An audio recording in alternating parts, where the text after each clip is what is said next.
আমার শীতের সময় একটু অ্যালার্জির প্রবলেম হয়। লিচু বাগানটা ডেফিনেটলি আমার ক্যারিয়ারের অনেক অনেক ইম্পর্ট্যান্ট একটা মাইলস্টোন। 2025-এ আমার সব থেকে বড় প্রাপ্তি ছিল মেগাস্টার শাকিব খানের সাথে সিনেমা করা। আমি তো খুবই এক্সাইটেড সবার সাথে যখন শুটিং শুরু হবে, সবার সাথে শুটিংয়ের এক্সপিরিয়েন্সটা আমি জানি দুর্দান্ত হবে। আমার মোশাররফ ভাইয়ের সাথে অনেক বছর পরে কাজ হচ্ছে, আমাদের এর আগে ছোট পর্দায় কাজ হয়েছে, মমো আপুর সাথে আমার ওটিটিতে কাজ হয়েছে, শ্যামল ভাইয়ের সাথে ছোট পর্দায় কাজ হয়েছে, রাজ ভাইয়ের সাথে কখনো ছোট পর্দায় কাজ হয়েছিল একবার, বাট এই প্রথম ফিল্ম করছি। বাঁধন আপুর সাথেও আগে কাজ হয়নি, বা চঞ্চল ভাইয়ের সাথেও ইনফ্যাক্ট আগে কাজ হয়নি।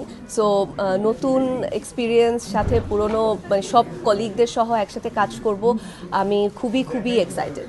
লিচু বাগানটা ডেফিনেটলি আমার ক্যারিয়ারের অনেক অনেক ইম্পর্ট্যান্ট একটা মাইলস্টোন।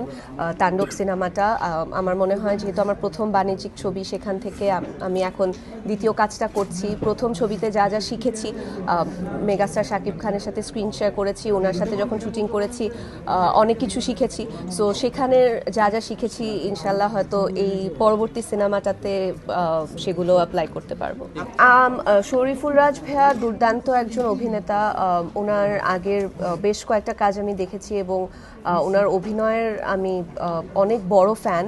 উনি খুবই খুবই ভালো অভিনয় করেন এবং এই সিনেমাতে চরিত্র মানে আমাদের যেটা আছে চিত্রা এবং ডক্টর আশাব, দুজনের খুব দুর্দান্ত কিছু মোমেন্টস আছে এবং আমাদের সাথে মোশাররফ ভাইয়া, শ্যামল ভাইয়া, মমো আপু সবারই আসলে যেটা একটু আগে বলছিলাম যে সবার মধ্যেই খুব দুর্দান্ত কিছু কেমিস্ট্রি আছে। সো ভীষণ এক্সাইটেড যখন শুটিং শুরু হবে তখন কীরকম হবে এক্সপিরিয়েন্সটা। দুটো সিনেমার টিমই আসলে এইটার প্রপার আনসারটা দিলে বেটার। তারপর আমি যদি সংক্ষেপে বলতে চাই, আমার সাথে তানিম ভাইয়া প্রায় 6 মাস আগে যোগাযোগ করেছে। সো উনি আগে যোগাযোগ করেছিল এবং ওনাকে আমার আগে এই কাজের ব্যাপারে কমিটমেন্টটা দেওয়া ছিল এবং দুটো সিনেমার শুটিং একদম এক্স্যাক্টলি সেম ডেটেই পড়েছে। সো আমার কাছে মনে হয়েছে যে প্রফেশনালি আমি হয়তো 2 সিনেমার কাজ ঠিকমতো করতে পারতাম না, যেহেতু দুইটা জায়গায় ক্যারেক্টারটা ভীষণ গুরুত্বপূর্ণ এবং অনেক লম্বা সময়ের শুটিং। তখন আসলে যেহেতু তানিম ভাইয়ের সাথে আমার আগে কমিটমেন্ট হয়েছে, এই জন্য বর্ণতা এক্সপ্রেসটা করা। শুটিং শেষ হওয়ার উপরে ডিপেন্ড করছে। শুটিংটা যখন শেষ হবে অবশ্যই ইচ্ছা আছে একটু যাব চট্টগ্রামে এবং কক্সবাজার যাওয়ার ইচ্ছা আছে শুটিং শেষে, দেখা যাক। আমার ভাপা পিঠা ভীষণ পছন্দ, আমার খুবই ভালো লাগে ভাপা পিঠা। সো আমি আশা করছি তানিম ভাইয়া সেটের মধ্যে পিঠার ব্যবস্থা রাখবে। আমি তো চাটগাঁও ভাষা খুব একটা ভালো পারি না।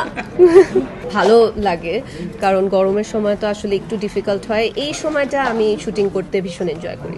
আসলে আমার কাছে মনে হয় চরিত্রের প্রয়োজনে যে ধরনের কস্টিউম এখানে সিলেক্ট করা হয়েছে, আমাদের টিম যেটা সিলেক্ট করেছে, দর্শকদের ভীষণ ভালো লাগবে কারণ এখানে কালারগুলো খুবই সুন্দর, খুব সুদিং।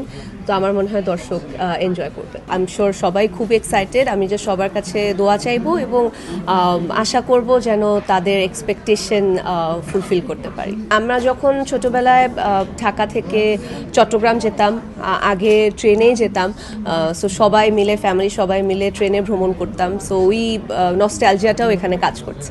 আমার ইচ্ছা ছিল হচ্ছে যখন মানে ডিসিশন হবে 2 পরিবার মিলে তখনই করব। আমার আসলে ওরকম স্পেসিফিক কোনো ইচ্ছা ছিল না, তবে মানে শীতে হলে মনে হয় মন্দ হতো না। আমার জন্য অনেক বড় একটা অ্যাচিভমেন্ট হতো ডেফিনেটলি, তবে অবশ্যই ইচ্ছা আছে, দেখা যাক পরবর্তীতে হয়তো কোনো সিনেমা একসাথে হতেই পারে। 2025-এ আমার সব থেকে বড় প্রাপ্তি ছিল মেগাস্টার শাকিব খানের সাথে সিনেমা করা, অবশ্যই, এবং দর্শকদের ভালোবাসাটা একদম ফার্স্ট হ্যান্ড এক্সপিরিয়েন্স করা যখন আমি সিনেমা হলে সিনেমা দেখতে গিয়েছি, আপনাদের সবার সহযোগিতা পেয়েছি। সো সব কিছু মিলিয়ে 2025 সালটা আমার জন্য খুবই স্মরণীয় একটা বছর হয়ে থাকবে। 2026টাও শুরু করছি সিনেমার মাধ্যমে এবং এত দুর্দান্ত কিছু অভিনয় শিল্পীদের মাধ্যমে।